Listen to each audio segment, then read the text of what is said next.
This episode goes out to Tanya from Savannah.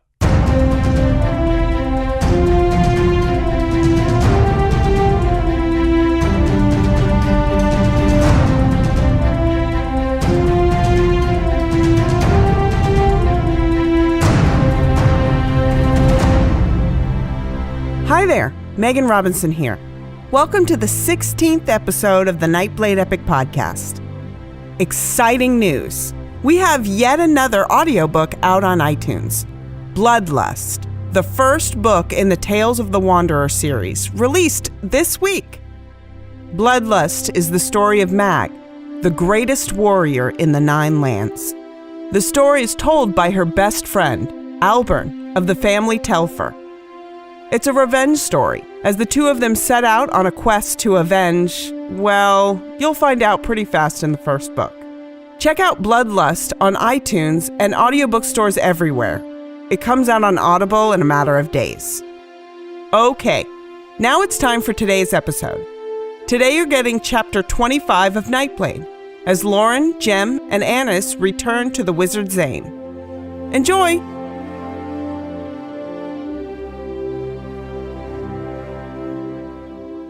Nightblade, Chapter 25.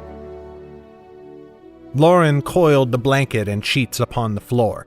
She saw no use in trying to hide them. She could not repair the glass, and anyway they would be leaving the inn as soon as they could.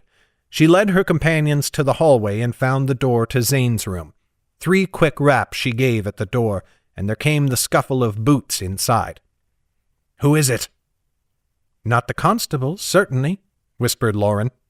The door cracked open. "Keep your jests muted. Would you alert all the kingdom that we hide from the law?" She pushed the door open and stole inside, reaching up to peel away her rags. "No time for that now. The inn is guarded." Jem and Annis followed her into the room. Zane's eyes fell upon Annis, and Lauren saw an eyebrow raise. "This is your cousin, is it?" "Yes, this is she," said Lauren. "Well removed, of course, on my mother's side." "What kind of fool do you think I—" Zane stopped suddenly and leaned in closer, studying Annis's face. His eyes shot wide, and he straightened as he stepped back. "Darkness take us all! What madness is this?" Lauren raised her hands, trying to calm him. "She flees her mother, and if she is caught—" "No!" snapped Zane. Then, seeming to remember that he was, in fact, in hiding, he glanced at the door and lowered his voice. "I took you into my care against my better judgment, but this would be the utmost folly. If you think I will smuggle away a child of the family Yaren, you take me for a madman who seeks only his own demise." "Please," said Lauren, "we do not have time for this. I told you the inn is watched." "I doubt it," said Zane. "Why would the constables place guard? They would come straight in, and their visit would be no pleasant one." "Not the constables. The weremage, or rather, her minions." Lauren thought fast, and a lie came easily to her lips. "She has guards watch the place to ensure you do not leave, all while she fetches the constables to drag you from here by force." Behind Zane, she saw Jem's hard look. The boy knew that for false, but Zane remained their best chance for escape, and she could not afford to lose it. Her ploy worked. She saw Zane's face grow pale in the light of his room's single candle. "How did they find me?" he mulled. "I took care to hide myself when I took to the streets."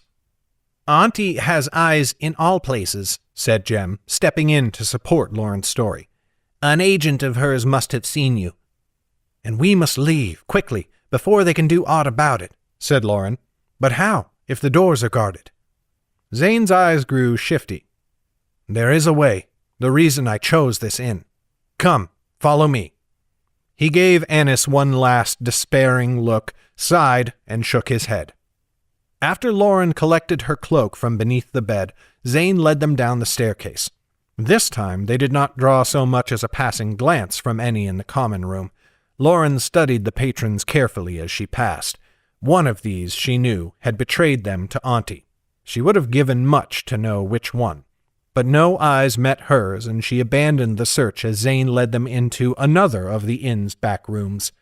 There stood a fat man with a wide, grease-stained apron. Lauren took him for the innkeeper. He had that sort of look, the portly, good-natured face and clean-shaven chin. The man glanced up with surprise as they stormed into the room, giving the children a suspicious look before he looked to Zane. "Good eve, Zane," said the innkeeper. "Looking for a meal?" "Not at this hour, Barton," said Zane, "though I thank you for your kind offer. I must leave your hospitality, and quite a bit sooner than I had intended." Barton's look hardened, and he nodded. "I see. My thanks for doing what you may to keep your troubles from my door. Not good for business, that sort of thing. I will leave you to it, then." The innkeeper pulled down a sack of meal from a shelf and left the room. When the door clicked shut, Zane went to a panel set in the floor. He wrapped his hands around an iron handle and pulled up to reveal a stone staircase descending into darkness. An evil smell wafted up from below. "No!" wailed Annis, backing away quickly. "Not again. I will not. Please, there must be another way." Zane looked at her, brows furrowed in confusion. "There is no other way. This is how we must escape, or not at all. You see now the only reason I frequent the elf's purse.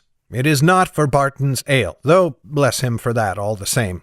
Now come, for we must put as much distance between ourselves and this place as we can before the constables arrive." Lauren went to Annis's side and put an arm around her shoulders. "I am still here," she said, keeping her voice warm. "I will not leave your side, just as I did not the last time. Come, Annis. It is this, or turn yourself back over to your mother." Annis swallowed hard. "Please, Lauren," she said, her voice pleading. "There must be another way. Let us escape through a window again, the way we came in." "Enough of this," snapped Zane. "I am off. You may come or not, as you will." Putting action to his words, the wizard descended the steps and vanished into darkness. Lauren heard him murmur, and with a sharp crackle, blue light erupted into his palm. He turned at the bottom of the steps, his eyes glowing white. "What say you? I will not wait." Lauren put one firm hand on Annis's shoulder and the other on her arm. It reminded her of how Byrne had held her as he shoved her through the city. "Come now, Annis," she said quietly. "One step at a time."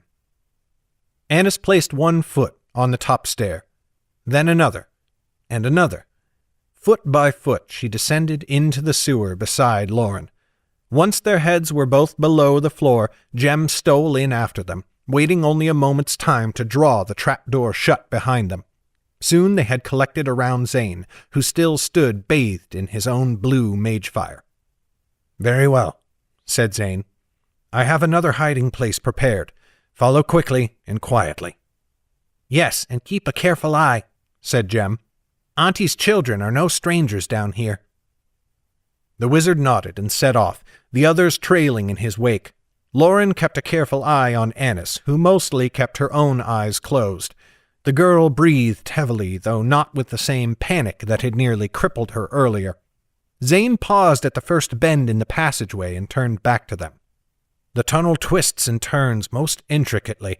Do not lose sight of my mage-fire, and watch where you step. There are pits in the floor at times, the bottom of which you cannot see. Do not fall. If you lose yourself in the darkness, I cannot help you." "And you think you can help them now?" came a familiar, haughty voice. Zane's gaze snapped forwards. He growled, and with a gesture his blue mage-fire floated swiftly forwards. Soon its blue glow illuminated a figure in the darkness. Auntie. She had abandoned her tunic for a leather jerkin. In it were set many loops of leather, through which shone the gleaming blades of knives. Two more she held in her hands, strange weapons, the likes of which Lauren had never seen. Their handles wrapped around her fingers, and from the handles sprang the blades, like small triangles of gleaming steel. Her trousers, too, were tighter and less fancy, meant for fighting, for climbing, for slipping through the dead of night to slit a throat. Lauren saw something else, too. Auntie had brought more than the small urchins they had seen at the pigsty. Before her and beside her stood a small group of young men, ranging between Lauren's age and Auntie's. All stood tall and wrapped thick with muscle, and each had some form of weapon. Lauren saw cudgels, sharpened sticks to serve as spears, and even one with a sword, broken nearly in half, its edge still sharp. Around these boys, Auntie's familiar crowd of children lurked at the edge of shadow, their wide eyes gleaming in the mage light. "I thought little Jarmo might bring you down here," said Auntie, her voice a cool drawl. "Dear young Jarmo, how could you do this to your poor, sweet auntie? The purse you have kept from my hands would have fed so many of the children."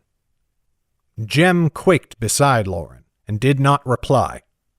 "But now I see you may have repaid your debt and brought double," Auntie continued, looking to where Annis quivered under Lauren's hands.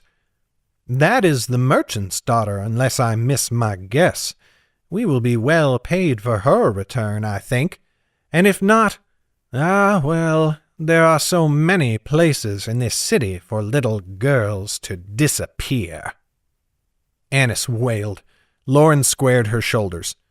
"Leave us be! We have done nothing to you!" Auntie smiled, her features growing cruel, her face in the blue light turning to something monstrous. "Of course not, you little witch.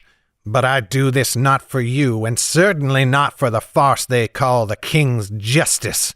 It is for the children." She splayed her hands wide within the hilts of her strange blades, indicating the dozens of urchins around them. "All my little children with such wide mouths and empty bellies. All I do is for them." From the gaggle of goslings came a low murmur. "Mother, mother, mother." Zane stepped forward, summoning another ball of mage fire in his left hand with whispered words. His right hand curled and the flame before Auntie swelled in size. "If you hold yourself there, mother, be gone and do not pursue us. I wish you no harm, but I will not hesitate to bring fire and thunder upon you if you refuse to leave us be." Auntie cocked her head. "I think not. Children, these people keep coins from you. Take them." The children rushed forwards, bare feet slapping on stones. Some leaped across the channel of refuse to circle around the sides. Behind them marched Auntie's young men, slapping cudgels into their palms. "Run!" Zane waved his hand, and the mage fire split into a wall of sapphire flame that receded before springing to new life in front of the children. They pulled up short, wide eyes and silent mouths visible above the dancing fire. Lauren led the way, dragging a wailing Annis behind her. They rounded a corner and she heard a loud snap behind them. Lauren glanced over her shoulder to see only darkness around the bend. "What happened to your flame?" "It grows harder to control when I cannot see it," Zane growled. He pushed his second ball of mage fire ahead down the passage and brought another to life in his palm. Ahead of them erupted a wave of small bodies, pouring from a side passage to block their path. Lauren pulled up short, panic gripping her throat. Foes ahead and foes behind. They were trapped. "This way!" cried Jem. He leaped across the river of waste, landing hard on a platform of stone. Zane followed, turning to wave his mage fire in front of the children, who once again pulled to a stop, forced to wait for the fire to die before advancing. Lauren made to take the leap, but Annis clutched her arm. "I cannot! It is too far! I... She gripped the girl's shoulders. "Not now, Annis. Right now we must get away. Do you understand? Otherwise they will capture us, or worse." "Jump!" cried Zane, keeping the mage fire bright. "I cannot," said Annis. "I can scarcely move, scarcely breathe." Lauren reached out and clapped a hand on either shoulder. "I am sorry, Annis." The girl only had time to look confused before Lauren wrapped her fingers in the shoulders of her tunic and heaved. Annis flew through the air, wailing as she neared the stone walkway on the other side. Lauren did not throw her far enough. Her chest landed hard on the stone, but her lower half landed with a sickening splash in the river of waste. Lauren thought the flow might sweep her away, but Jem wrapped his hands under the girl's shoulders and hauled her up onto the walkway. Lauren took 2 steps back, ready to leap, but just as she was about to take her first step forward, she caught a flash of movement out of the corner of her eyes. A slim figure flinging itself across the top of Zane's flames to fly at her from the darkness. She whirled and ducked just as Auntie's blade sliced the air above her head. Without conscious effort on her part, her hand went to her dagger and pulled it forth. She backed away quickly as Auntie slashed twice more, waving the dagger before her like a torch, trying to stave off the woman's wild advance. "Lie still and die, damn you!" snarled Auntie. Lauren felt the passing wind of another headlong swipe. "What right do you have to enter my city?" "I mean you no harm," said Lauren, ducking another swing. "Leave us be, and we will never return." "And me without even a penny for my little ones?" said Auntie. "I think not." "We have done nothing," said Lauren. Auntie paused, her eyes narrowing. Lauren looked into her eyes, hoping against hope that she might see some leniency there. But it was only a trick. Auntie lunged again, and Lauren barely raised the dagger for a warding stab. Auntie struck the blade with both of hers, and it went spinning from Lauren's hand to the stone. Lauren cried out and made to reach for it, but Auntie scooped it up instead. She stepped back and dangled the dagger by its pommel from finger and thumb, the rest of her hand still wrapped around her own strange blade.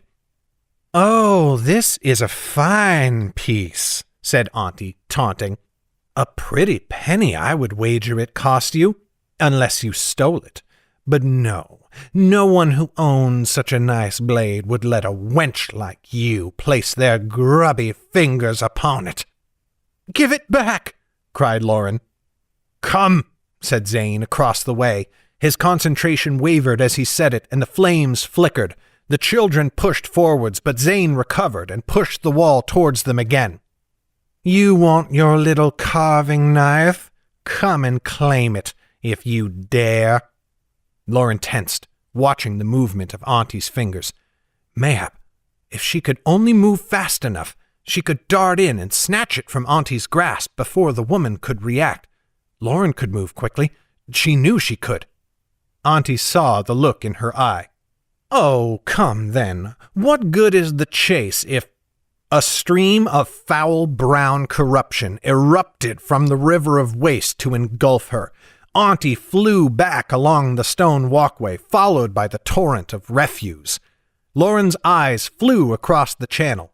Zane's eyes glowed brighter as one hand maintained the flames on his left, while within his right hand he guided the jet of filth like a hammer blow, knocking Auntie back into her waiting children. But he had relinquished his hold on the other wall of flame, and now the children rushed forwards unimpeded. "Come!" cried Zane, one last time before he turned and vanished into the side passage where Jem waited. The last flames blinked out. Lauren could spare only the briefest glance for Auntie, lying amidst her children, nearly drowned in the worst filth imaginable, and hand still clutching the dagger. Lauren leaped away, wrapping a hand around Jem's and Annis's arms even as she landed. They all vanished down the passage, running for their lives through darkness and disgust.